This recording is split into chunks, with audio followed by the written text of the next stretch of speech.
John, let's start with the injuries. Grim with Christian Duden. What do you know about his shoulder problem? Yeah, he'll just get some X-rays here and just see where it goes from there. You won't know more until the scans come back, no doubt. What about Bryce's knee? Is that just knee on knee? Knee-to-knee contact, yeah. So it's just one of those deals. How does he pull up after playing tonight? Just to summarise, Bryce should be fine for finals. Christian, question mark until scans? Sure. Okay. That's 3 times the Hawks have got here this season. In fact, your 3 biggest losses. What is it about the Hawks? Oh, they play well. Tonight it was our rebounding.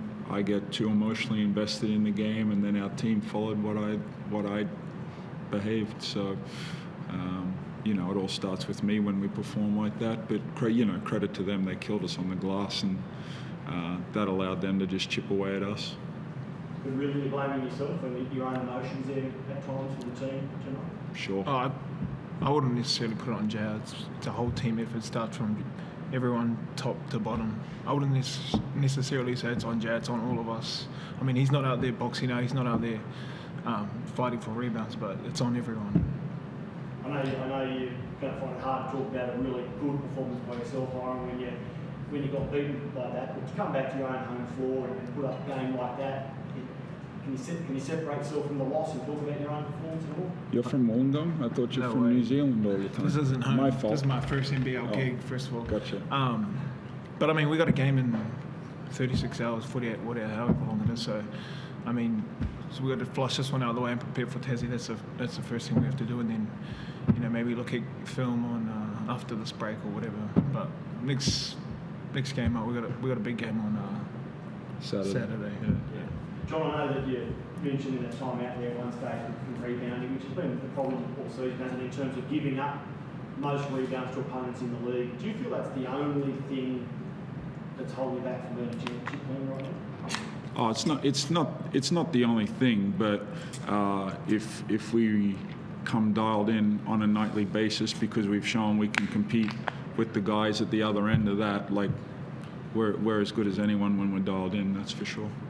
You're second on the ladder despite this rebounding problem. That seems like we fix that.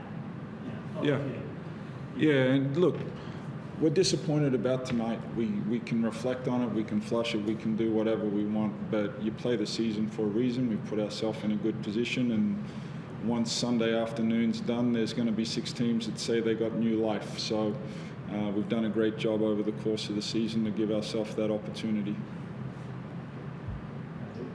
The fouls and the errors at the downside of Illawarra this season, how do you plan to change that in the finals? Potentially, if you face Illawarra again, because there's a good chance that will happen. Sorry, I'm going to give you a really bad answer.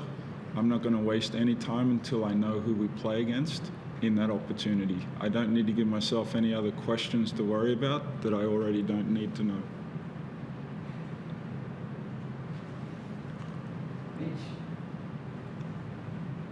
Got any questions for us, John? No. Craig?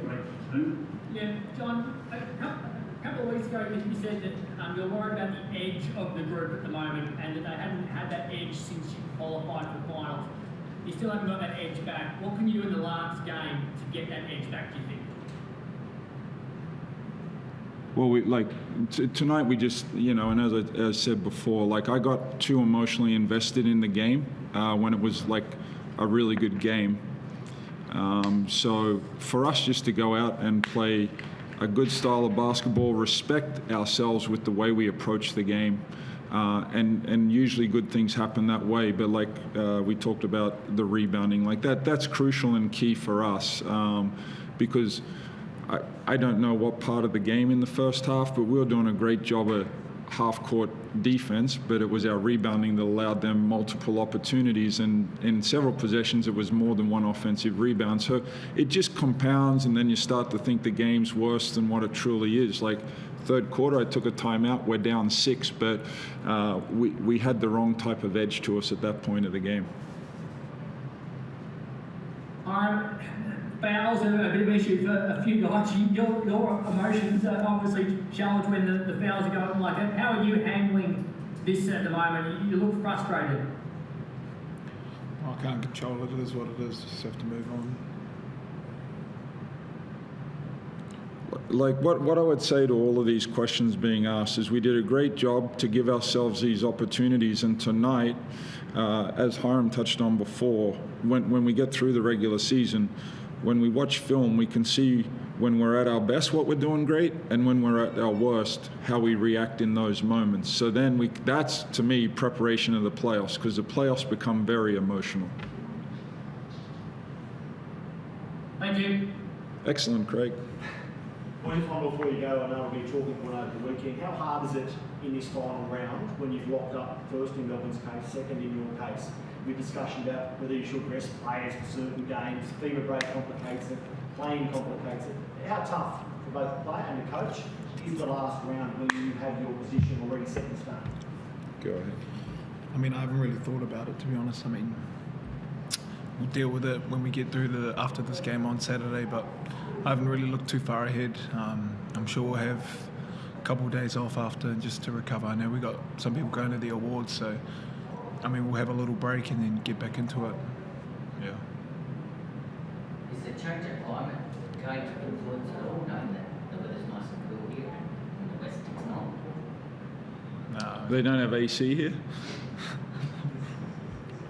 Or is it too much AC?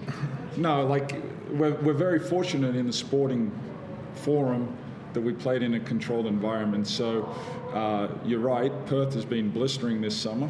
I've had to be very careful with a little slip, slop, slap. But the RAC is well equipped for those conditions. You know, it was so hot we couldn't do our open air game this year. So we're very fortunate that way. Now to get back to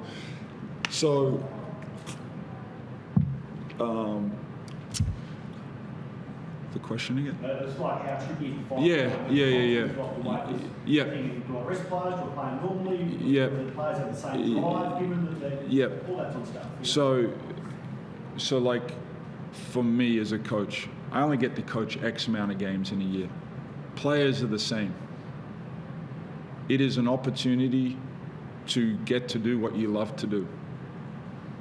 So whether you play a minute or 40, why wouldn't you embrace that? Because you never know what happens tomorrow. Like, I get asked about playing Bryce all these minutes. Like, he loves the game of basketball and competing. Why would I want to take that away from him? I understand we got the playoffs, but like, we're going on holidays for 3 weeks after Saturday, so there's time,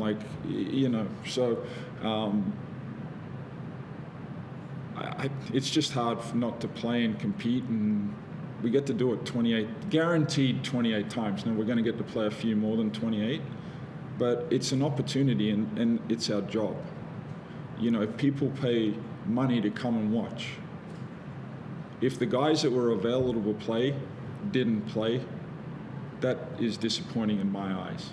I don't know why you wouldn't want to try and impress 5,000 fans, Yeah. Anything else? No. Cheers. Yep. Yeah, no, thank you.